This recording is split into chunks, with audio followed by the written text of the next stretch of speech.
Well, welcome everybody. I have the wonderful pleasure of hosting our call today. We've sent Mark on vacation so he can do some savoring with his family. And I want to welcome you all to our call, to our August call. I want to particularly welcome our speaker, whom I'll introduce shortly, Aimee Sison from Climate Nexus. So Aimee, before you start, I would like to tell you a little bit about the people whom you will be talking to. Climate change is a big, scary topic, but our people have a way of bringing loving little details of life into their storytelling to inspire action. So that is what they do. I'm going to read a letter to the editor written by one of our volunteers that the Richmond Times-Dispatch published recently. This letter demonstrates what our volunteers do much better than I could explain. Dear editor, superhero culture is big at our house right now. My husband loves superhero movies, and the kids love the books and toys. Marvel micro pops litter our floor, and little feet leap over them as they pretend to save the day in colorful capes. I often feel like we're living partway through a superhero movie in real life. The planet is warming, the seas are rising, and our leaders are conflicted about how to address these issues. We've already being affected by climate change in Richmond with longer allergy, tick, and mosquito seasons and higher temperatures. Our family tries to do our small part with our reusable bags, bottles, and straws. And we appreciate places like Elwood Thompson's, Galaxy Diner, and others that are trying to phase out single-use plastics. But we know that much more must be done. I desperately wish a caped crusader could fly in and rescue us by capturing all the excess carbon in the atmosphere. Our volunteer in Richmond, Molly, goes on to describe some of the progress we are seeing in Congress. And then she concludes her letter suggesting that Congress, even without capes, will become the climate heroes we need. It's a beautiful letter, and I think it speaks to the way our volunteers aim for what we want, Congress stepping up and helping us to solve this big problem. So Aimee, that's who you're going to be speaking to today. So it's my pleasure now to introduce to all of you Aimee Sison, who is representing Climate Nexus today. And among other things, Climate Nexus compiles stories and opinion pieces on climate. They track what deniers are trying to do. And I can tell you, Aimee, that many of our people scroll through your reports every day. It is very useful, those daily feeds. So I'm going to turn it over to Aimee, who is going to help us look at messaging on social media and how we as volunteers across the country can do a good job of that. So Aimee, welcome.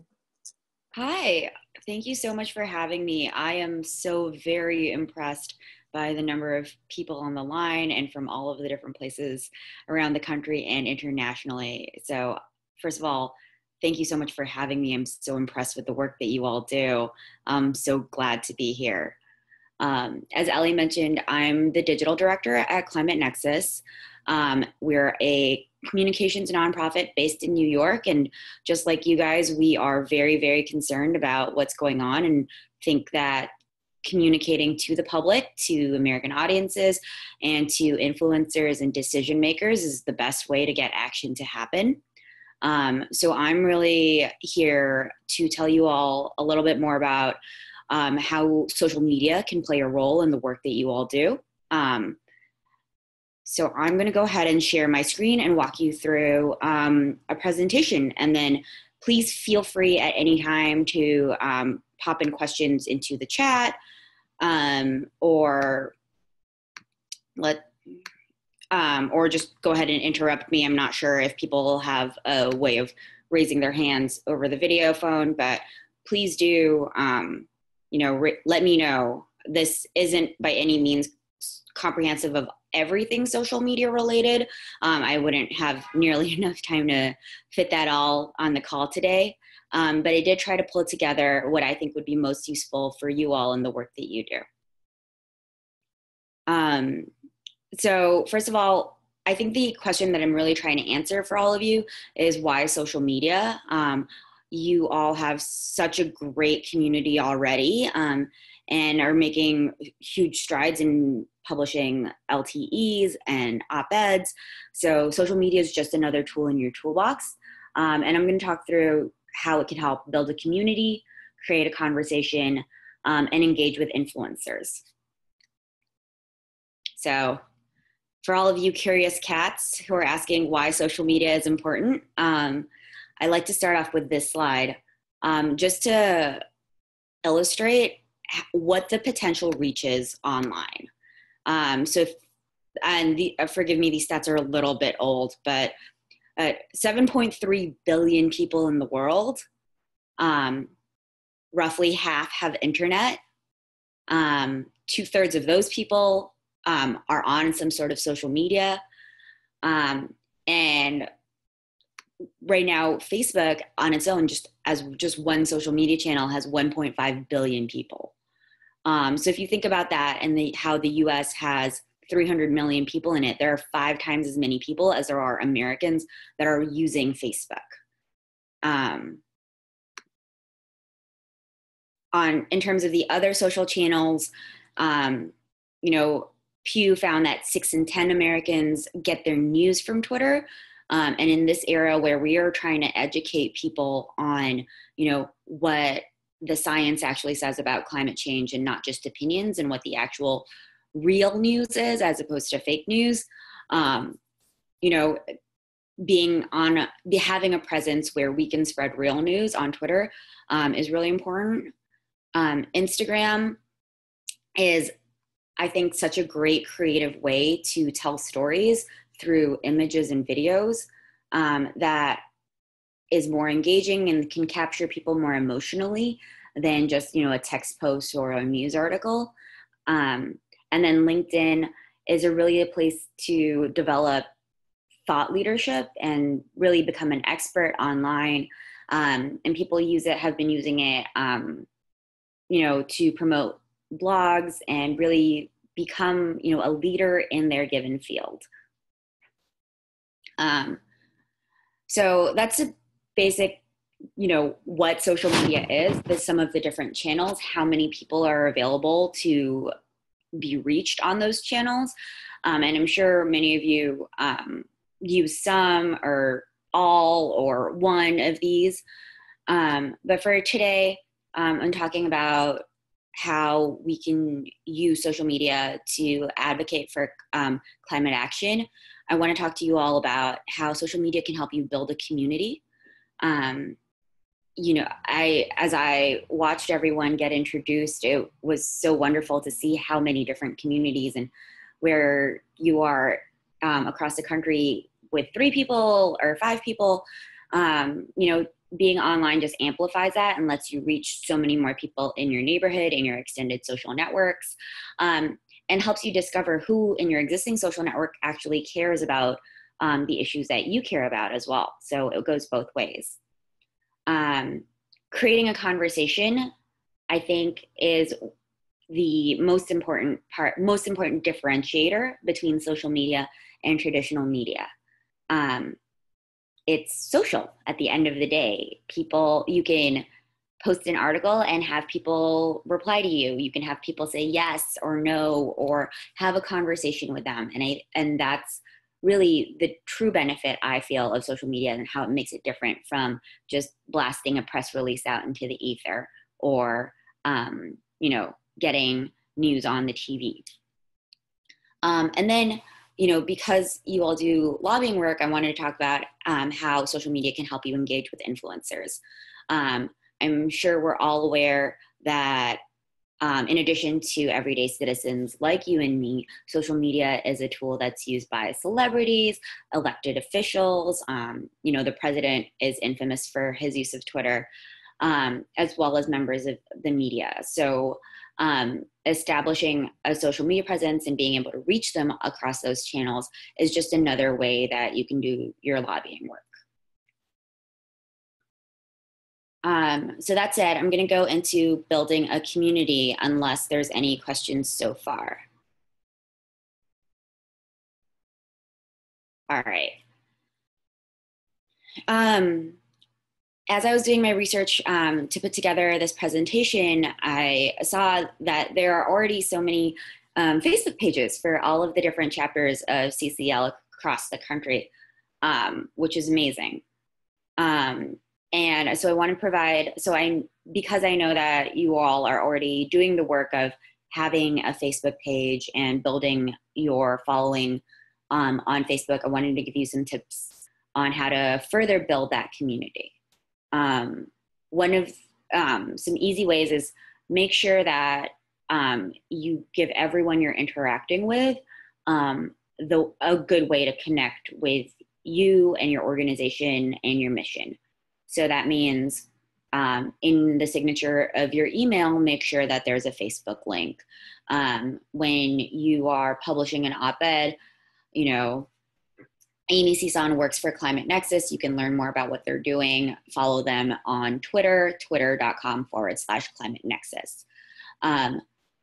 When you meet someone and you hand them your business card, say, an easy way to keep track of what we're doing is to follow us. We're on Facebook. This is the exact URL. We're on Twitter. This is the exact URL. It's really, finding the people, making sure that everyone you interact with who you think could be a part of your community has a way to stay connected with you. Obviously, you're giving them your email and whatnot, but I think it's an easy passive way for them to continue to be following what you're doing.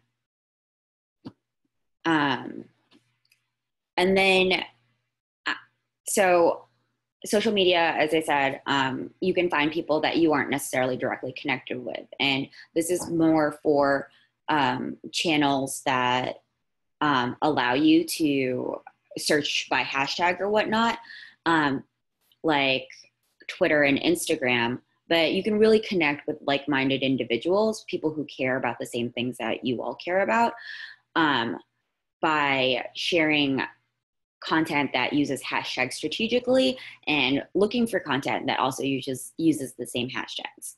So things like hashtag clean energy whenever you're posting an article about it or an article about solar, just adding that hashtag allows more people to find you, and to more people who are interested in clean energy, they may start following you and join your community.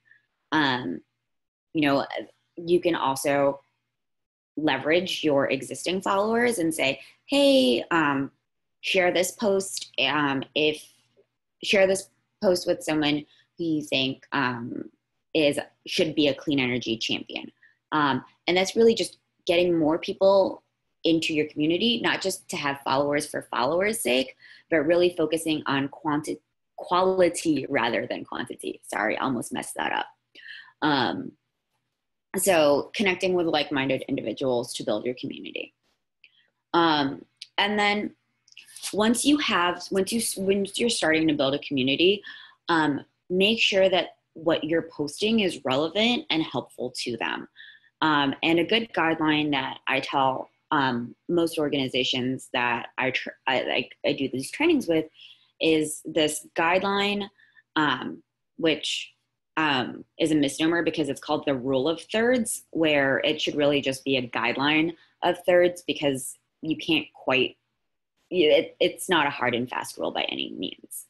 But what it does is remind you that there are 3 basic different kinds of content that you can post on social media. And you should aim to have a good mix of all 3, even if it's not in exact thirds.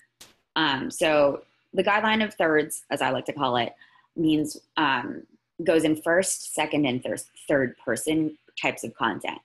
First person content is about me, and is the stuff that I post about me and my organization. So Climate Nexus is hosting an event. Climate Nexus has this petition. Climate Nexus is doing these things. That should only be about a third of your content. It's really easy for organizations, for people to only talk about themselves, but nobody likes to follow someone that only talks about themselves. Nobody likes to be friends with anyone who just talks solely about themselves. So, that's, sorry, going on back.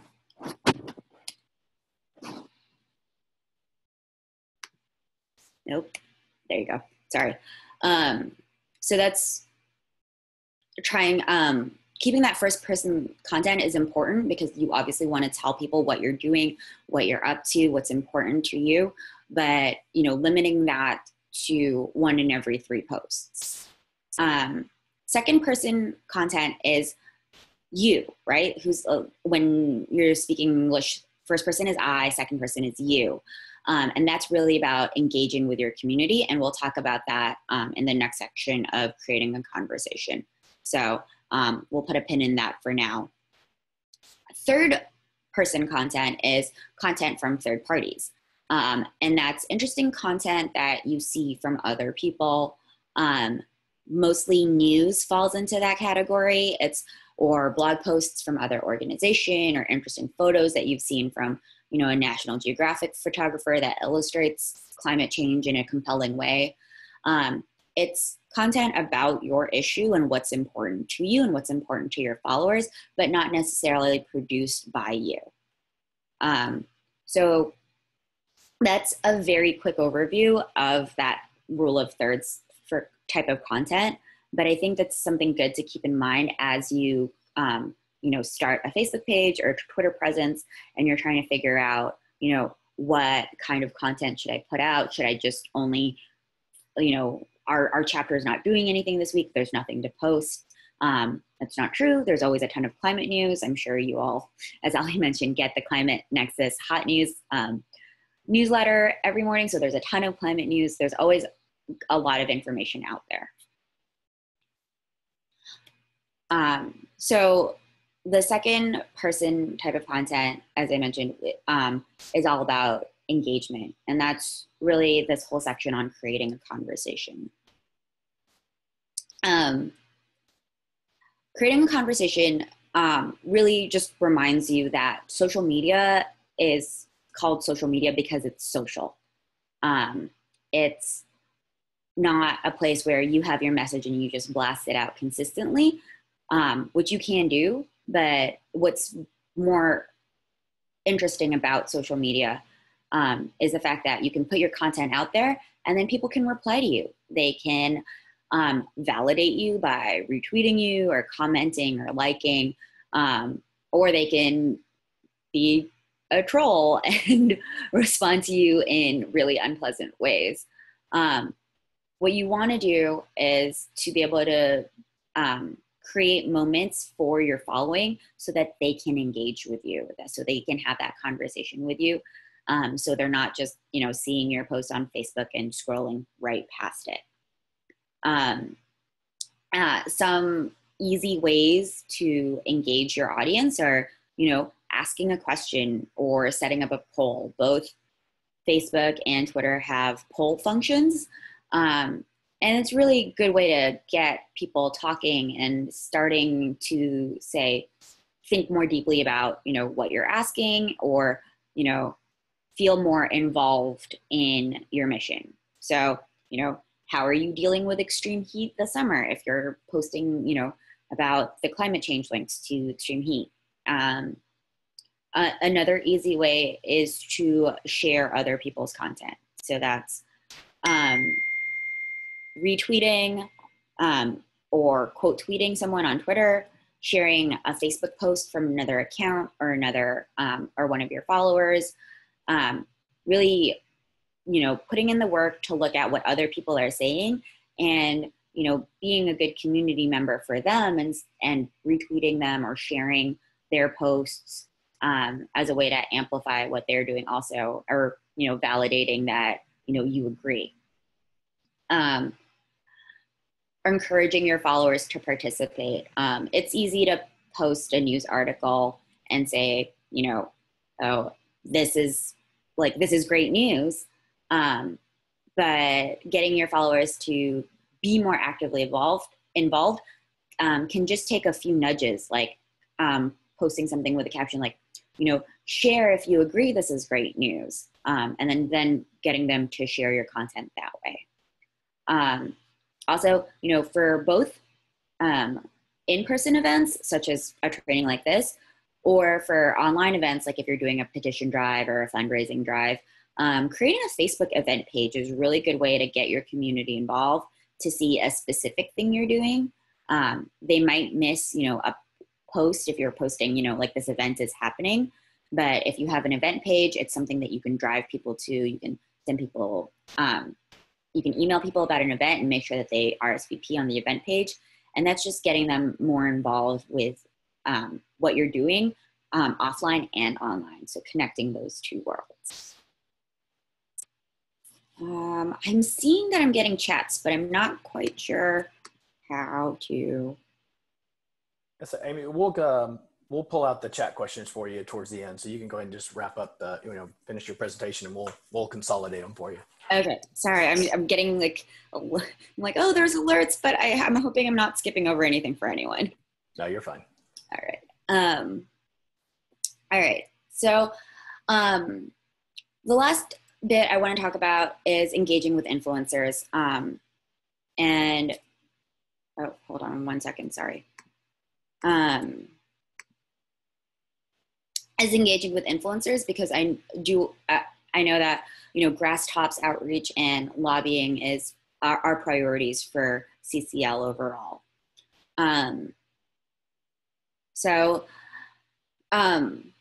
I think that I'm not sure how many people really think of social media as the most effective way to do lobbying or grass tops outreach, but I think it is a good supplement to what you're already doing in real life and through other forms of communication.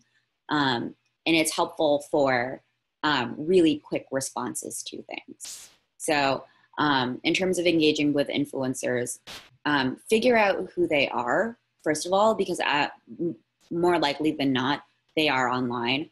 I'm originally from Northern California, so you have my Congresswoman Barbara Lee and my Senator Kamala Harris's page up in front of you on Twitter and Facebook respectively. They actually both have presences on both Facebook and Twitter, and they do use it on a regular basis. So there's a lot of, so everyone from senators, members of Congress, state officials, and even members of the media. So if you have local journalists that you follow and that you've been trying to send a story to, or if there's local journalists that write about climate often, just find them, make sure that you're following them first and foremost.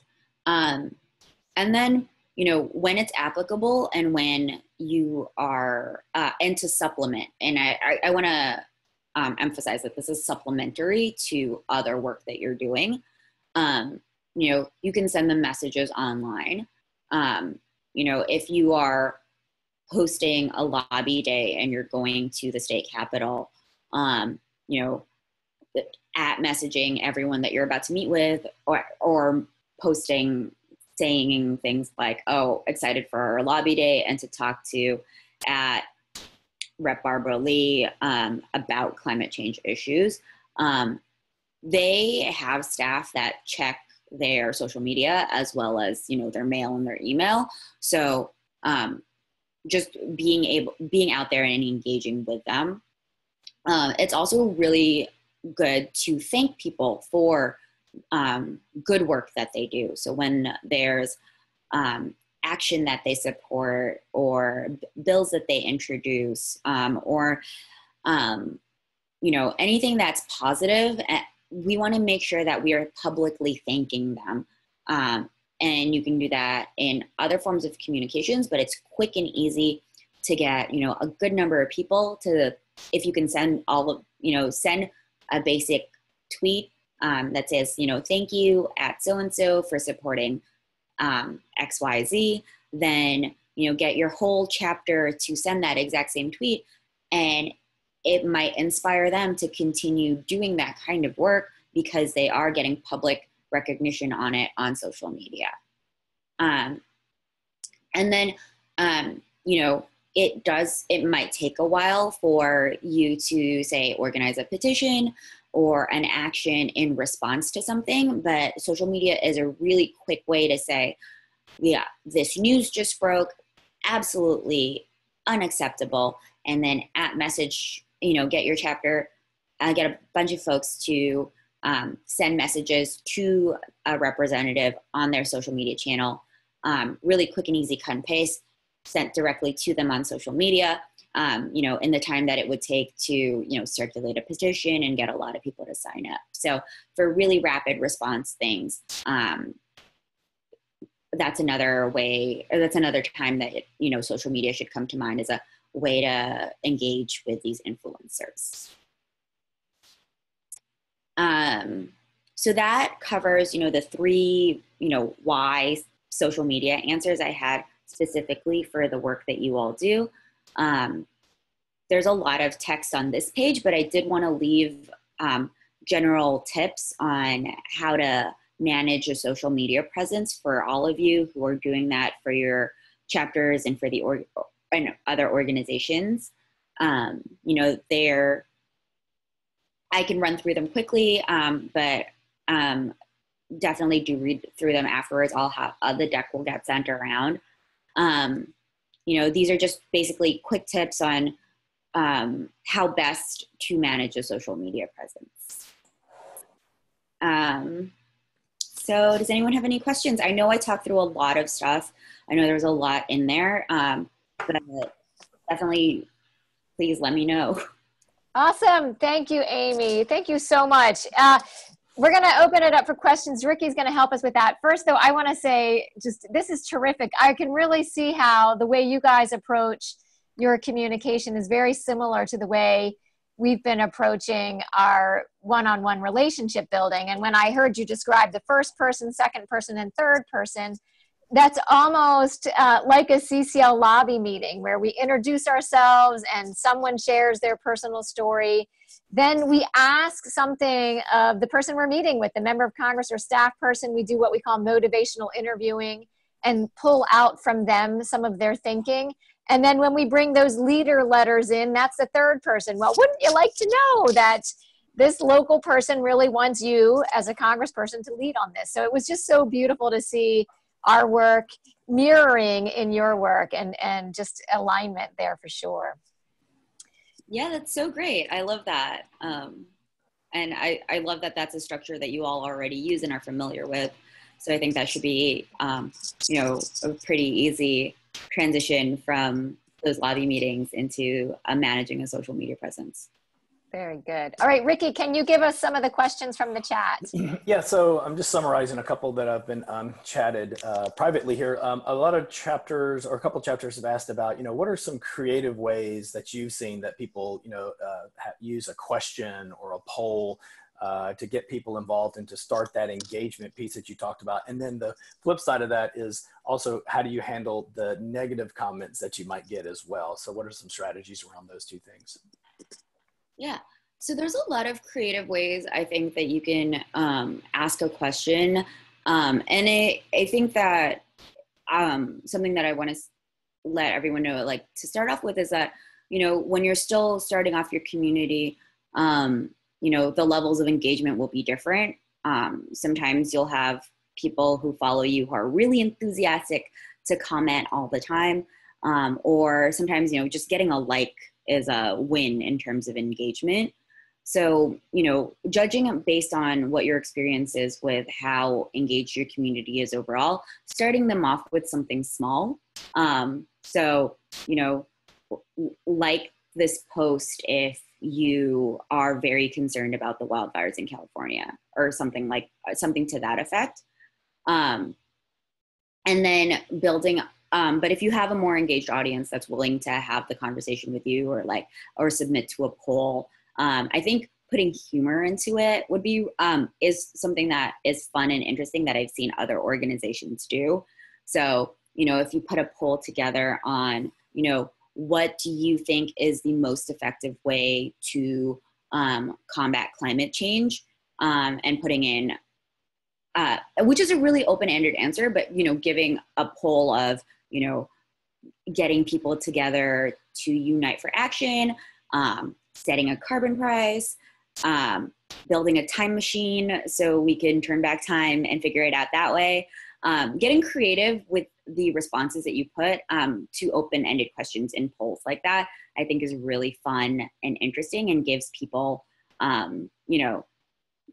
makes a very serious issue for people, a little more lighthearted and a little bit more relatable.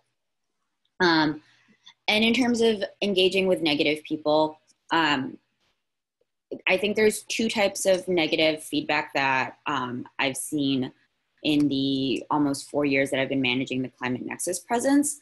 And they fall into two categories. One are the outright deniers and trolls. That's best to just ignore them.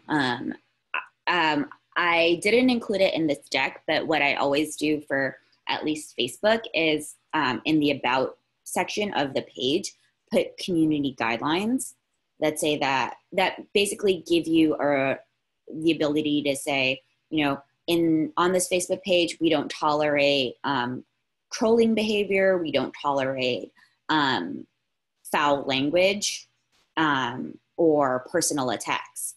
So that if someone does any of those three things in your comment section, you have the right to delete the comment and block the person from your page. So that's for the trolls and really outright deniers.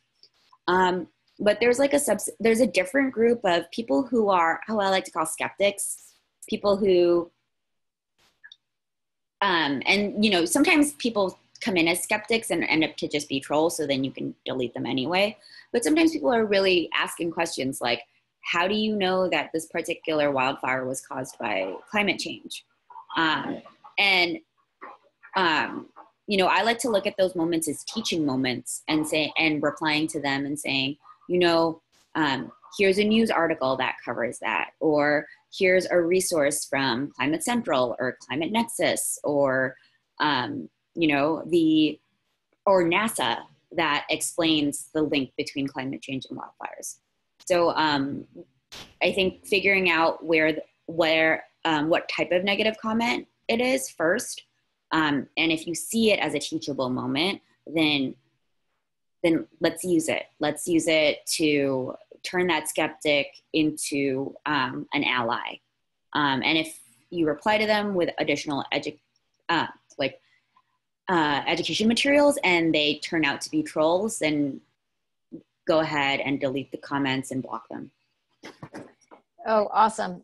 Well, Aimee, we could certainly sit here all afternoon and ask you more questions, but I know you probably have to go and we've got some more to cover too. So if Brett hasn't already talked to you, and he may have about coming back to speak with us, we'll get that lined up. And I want to thank you so much for being on this call and getting us thinking about social media. So thank you so much. I saw that there were a lot more questions in the chat, so if someone wants to send those over, I can answer all of them by email. And I'll connect with Brett about doing a follow-up call. Thank you all so much for having me. I hope this was helpful. You're welcome. Thank you. And feel free to stick around, or if you need to get on with the rest of your day, we understand. We're going to cover some of our successes and our action items for the month. All right. So next, I want to ask our DC office, Ben Pendergrass, if he would come on. We've got some explaining and information to share about the Curbelo bill and the Scalise resolution. So Ben, I'm going to turn it over to you. Good afternoon, everybody. Let me share my screen. I wanted to talk just briefly, kind of give a 30,000-foot overview of a bill you might have realized was introduced. It was a carbon pricing bill introduced several weeks ago called, I love reading this full title because it's a doozy, The Modernizing America with Rebuilding to Kickstart the Economy of the 21st Century with a Historic Infrastructure-Centered Expansion Act, our Market Choice Act. It was introduced by Representative Carlos Curbelo along with Brian Fitzpatrick, and Francis Rooney joined the bill several days after it was introduced. Well, what does it do? The Market Choice Act would replace the current gas tax with a $24 per metric ton rate carbon price on CO2. It would increase 2% a year plus inflation. And similar to our proposal, it would be assessed upstream at the coal mine, at the refinery, at the port of entry. Where does the revenue go?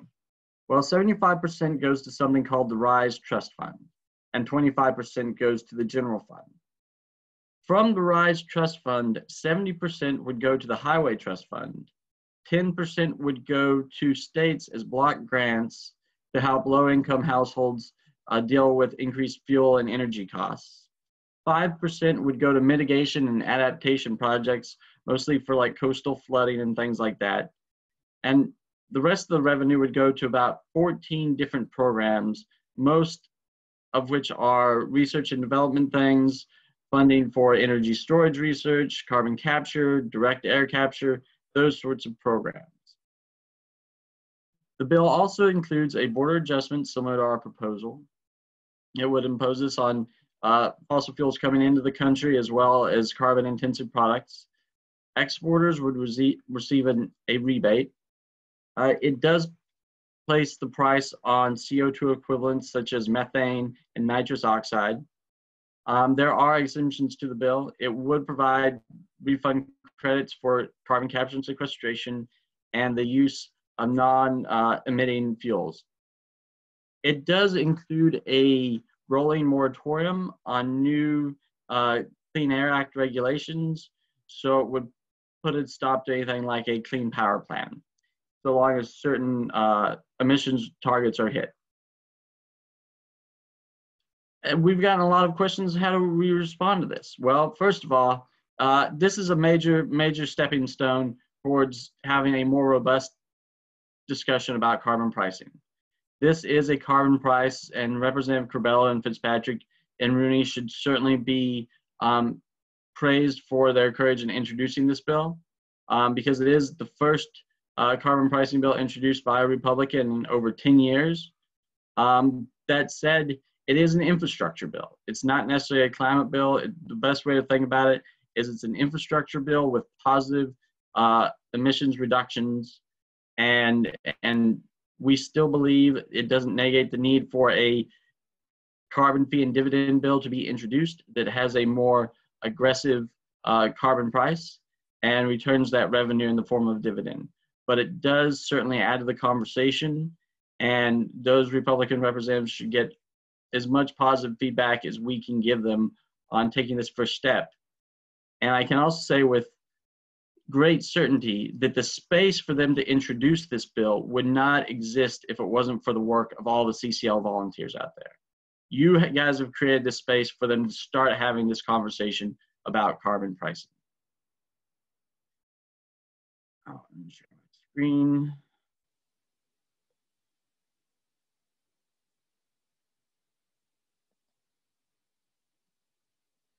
Sure. I also wanted to talk a little bit about the Scalise resolution that was voted on several weeks ago. Congressman Scalise introduced a non-binding resolution that it's the sense of Congress that a carbon tax would be bad for the American economy. And we asked everybody to reach out to their members to oppose this resolution. And however, it did pass. But we view it as a great victory almost, because we believed here in DC that if 10 Republicans voted against the resolution, the last time it was brought to vote 2 years ago, every Republican voted for the resolution. This time, 6 Republicans voted against it, 1 Republican voted present, and several just skipped the vote. And we know some of those that skipped the vote skipped it because they didn't want to take the vote. They didn't want to vote for it. And we really viewed if 10 Republicans did not vote for the resolution, that would be a major victory in the conversation about having a price on carbon.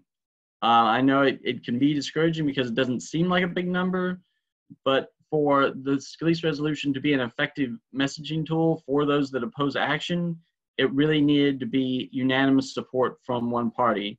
And the best way to think about it is these are the cracks in the dam. This is the pressure building, and we're seeing those fissures of outright opposition cracking. And this is a good sign, even more so we've heard from several offices that don't think the Scalise resolution is relevant to what we're talking about, because a revenue neutral price on carbon, they don't view as a carbon tax. So they don't view this as having any impact on our bill. And we have heard from several members have reached out to their volunteers in their district explaining their vote, and that they don't think their vote really impacts us. And so that is something that didn't happen before. And a lot of members have expressed that they don't think trying to shut down the conversation this way is helpful, even if they voted for the resolution. They think it's non-binding, and they're happy to continue that dialogue with us. So these are two very positive developments that I think CCL can really celebrate. Awesome, Ben. I love that. We're taking some ground, and it's so delicious. So thank you for that report. And I want to move along here. This hearing Ben's report gives me more appetite for taking more ground, most specifically the 52 congressional districts we don't yet have chapters in. We want to grow groups in those districts. So last month, we introduced our group development coach program, focused on starting chapters in those areas and expanding the number of chapters and the strength of our chapters in existing areas where we do have chapters. We have 37 volunteers who have signed up to be coaches in the group development coach. And we are finding out that we are having more fun than we thought we would have. And once we get a committee of local volunteers formed to work with that coach to host a CCL climate advocate training workshop, we are meeting with great success in pulling that together. It's easier than we had imagined. So for example, Hendersonville, North Carolina, y'all had 37 people attend the climate advocate training there, using the host committee, having a coach work with the host committee. And then last week, Greenville, South Carolina, again, a host committee with a coach working with them, had 31 at the climate advocate training workshop. And Bob Inglis, former representative from South Carolina, popped in to kick off the workshop. So I'm extending an invitation. If you feel well grounded in your CCL chapter and you think you'd have fun working with me as a coach to help launch other chapters, please reach out to me. My email is Ellie, E-L-L-I, @citizensclimate.org. At some point, we want Ben or Danny on the call giving us a report about a bill, and we know we'll get that bill when we have groups in every district activating all those levers of political will. All right, so on to actions. This month for the US, we're focused on storytelling. Isn't that delicious? So number 1, craft your personal story. Number 2, practice telling your story to friends, your CCL story. And number 3, start sharing your story with your community. So here's my story, or one version of it. 10 years ago, I planted a big garden in my urban backyard in Richmond, Virginia. Lettuce, cucumbers, carrots, and tomatoes. And the tomatoes flowered beautifully, but not one single blossom transformed into a tomato. So I did some research and discovered that hot Virginia days are good for tomatoes only when paired with relatively cool nights. And I also learned that hot nights are a symptom of man-made climate change. My tomatoes and me, we were suffering climate change. I now understood the problem, but what to do? That's when Paul Thompson from Minnesota introduced me to Citizens Climate Lobby and Carbon Fee and Dividend. I joined CCL for the ride of my life. Each time more of you join up with me, I see our gentle, persistent, determined, tomato-inspired power growing. So that's my story. And if y'all craft your own stories and want to share them with me, I'm a story collector, so you certainly can. It's not required. Canada, submit a lot of letters to the editor up there in Canada. Invite people to your national conference, your CCL National Conference, October 13th through the 16th. Register for yourself and invite others to come. And provide feedback on CCL Canada's updated national policy proposal. So those are our actions for the month of August till our next meeting in September. I want to welcome some new groups. So in the US, we have Parker, Castle Rock, Colorado, welcome. Corrales, Westside, New Mexico, and Greenville, South Carolina, welcome to all of you. We have two international groups I want to tell you about. Freetown, Sierra Leone, and Faisalabad, Pakistan, my friends. Can you believe that? Welcome, Pakistan. All right, so a little news about some endorsements we're getting. So last month, we recognized that the Presbyterian Church USA endorsed carbon fee and dividend. On July 13th, 2018, the resolution, Carbon Tax CO20, passed on the consent agenda of the 79th meeting of the U.S. Episcopal Church, with 842 yes votes and only one no vote. So thank you, Emily Hopkins from our Contra Costa, California chapter, for keeping after this until you succeeded. Now, municipal resolutions. We get more and more coming in each month. Our current numbers stand at 102. No, wait, make that 103. Blacksburg, Virginia got a municipal climate resolution, and I want to celebrate that. Blacksburg is in the heart of Virginia's Congressional District 09, the Fighting Ninth. I have been in that congressional office. I went to 4 of those meetings in DC in my early years of volunteering with CCL. There is a chunk of coal the size of my head on the wall of Congressional District Morgan Griffith's office, and it says friend of coal. So to get a municipal climate resolution from coal country is just beautiful. Love you, Blacksburg. All right.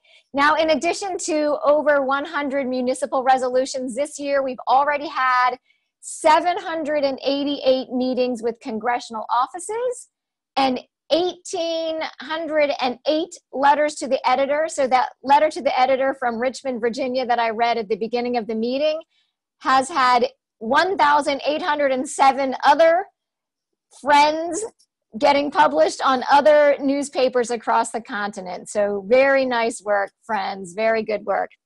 All right, so we're here at the end of the meeting, and Ricky, I'm going to ask you if you would do that beautiful kiss cam thing where people get to wave to us goodbye. Thank you all for your work, and let's turn on the kiss cam. Everybody, meeting.